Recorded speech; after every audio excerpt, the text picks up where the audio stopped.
और बताओ राजू भैया, क्या हाल है? खेती सही चल रही है? हाँ, ऊपर वाले का करम है, सब सही चल रहा है। भैया, परसों वाली बात सुनी कि गांव के अंदर परसों 2 लोगों की मौत हो गई।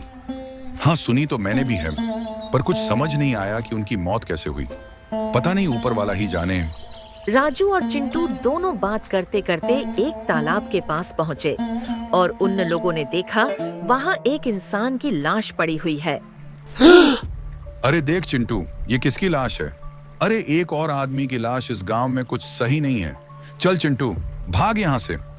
उसे देखते ही ये दोनों गांव की तरफ भाग जाते हैं और जाके वहाँ के लोगों से बताते हैं, बचाओ, बचाओ, बचाओ, बचाओ, बचाओ, बचाओ।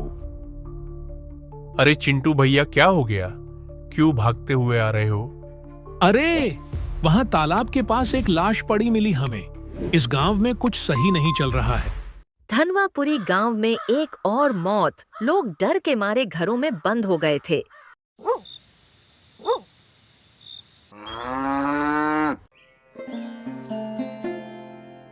तीसरे दिन भी मौत? ये साधारण दुर्घटना नहीं लगती।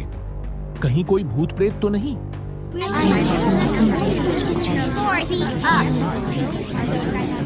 छुपो सब, मैं कुछ उपाय निकालता हूँ। एक काम करता हूँ, मैं एक जासूस को बुला लेता हूँ। वो पता लगाएंगे कि इस गांव में इतनी मौत हो कैसे रही है।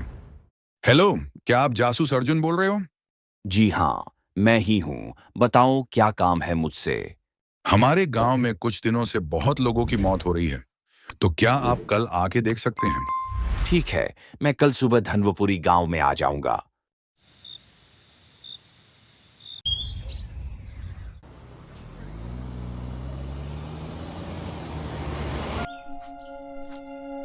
नमस्ते, मैं अर्जुन हूँ, जासूस अर्जुन। जो राज छुपा है वो अब ज्यादा दिन नहीं छुपेगा। सलाम सर। क्या हुआ, कुछ पता चला इसके बारे में? नहीं सर, अभी तो कुछ नहीं पता चला। कोई निशान नहीं, पर आंखों में डर है। जाहिर है ये प्राकृतिक मौत नहीं है। फिर अर्जुन गांव वालों से बातचीत करता है और पता लगाता है कि किसी को कुछ पता है कातिल के बारे में। उस रात एक चीख सुनी थी बेटा, जैसे कोई बच्चा चिल्ला रहा हो। चीख या किसी की आखिरी सांस? अर्जुन बात कर ही रहा होता है कि तभी 2 बच्चे आते हैं और अर्जुन से कहते हैं, अंकल, हम दोनों जब नदी के किनारे पानी भरने जा रहे थे तभी हमने देखा। और कैसा है राघव, सब ठीक है?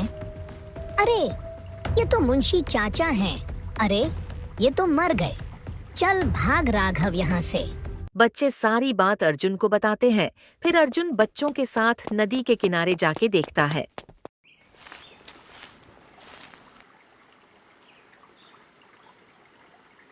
इनको देख के तो लगता है इनकी मौत कुछ ही देर पहले हुई है।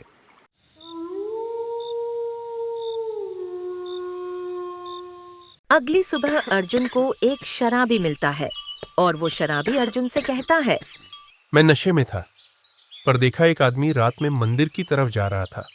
पहचाना उसे? चेहरा नहीं, पर उसके कंधे पे एक बड़ा झोला था। फिर अर्जुन मंदिर की तरफ जाता है और फिर वो मंदिर के अंदर के सीसीटीवी की जांच करता है। पुरानी फुटेज है, लेकिन शायद कुछ मिल जाए। हाँ, रुको रुको, जूम करो। हाँ, वही झोला। सीसीटीवी चेकिंग के बाद अर्जुन वापस उस जंगल में जाता है और उसको वहाँ वो झोला पड़ा हुआ मिलता है। अरे ये तो वही झोला है। फिर अर्जुन झोला उठा लेता है और उसके अंदर वो देखता है कुछ जड़ी बूटियां और एक शीशी थी।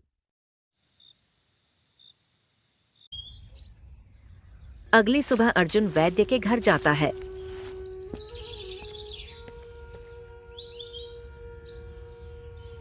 ये जड़ी बूटियां किसके लिए इस्तेमाल करते हो? सिर्फ नींद के लिए, हानि रहित है। पर उसकी आंखों में छुपा डर सब कह गया।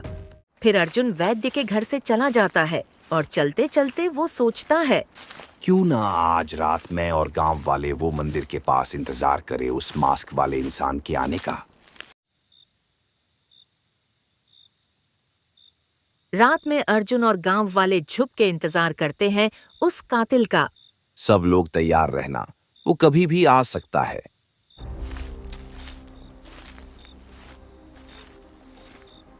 यही है, चलो इसके पीछे सब।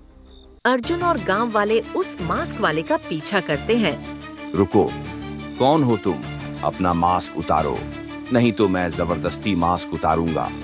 फिर मास्क वाला अपना मास्क उतारता है और सब चौंक जाते हैं। तुम तो लोगों की जान बचाते थे। वो लोग मेरे बेटे को जेल भेजने के जिम्मेदार थे, मैं बदला ले रहा था। वैद्य अर्जुन को अपने बेटे के कातिलों के बारे में सारी बात बताता है। मुझे वो दिन अभी भी याद है जब इन दरिंदों ने मेरे बेटे को बिना कोई जुर्म के जेल भेजवा दिया और वो वहां रोता रहा और मैं कुछ नहीं कर सका। फिर कुछ दिन में मुझे खबर आई कि मेरे बेटे की मौत हो गई। ना जाने इन दरिंदों ने मेरे बेटे के साथ क्या किया। उस दिन ही मैंने तय कर लिया था कि इन सब को मैं नहीं छोड़ूंगा। गुस्सा और दर्द कभी-कभी इंसान को कातिल बना देते हैं। अगली सुबह वैद्य को पुलिस अपनी जीप में ले जाती है और वहाँ लोग उसके बारे में बात करने लगते हैं। हम तो उसे भगवान मानते थे। अंधविश्वास अंधा कर देता है।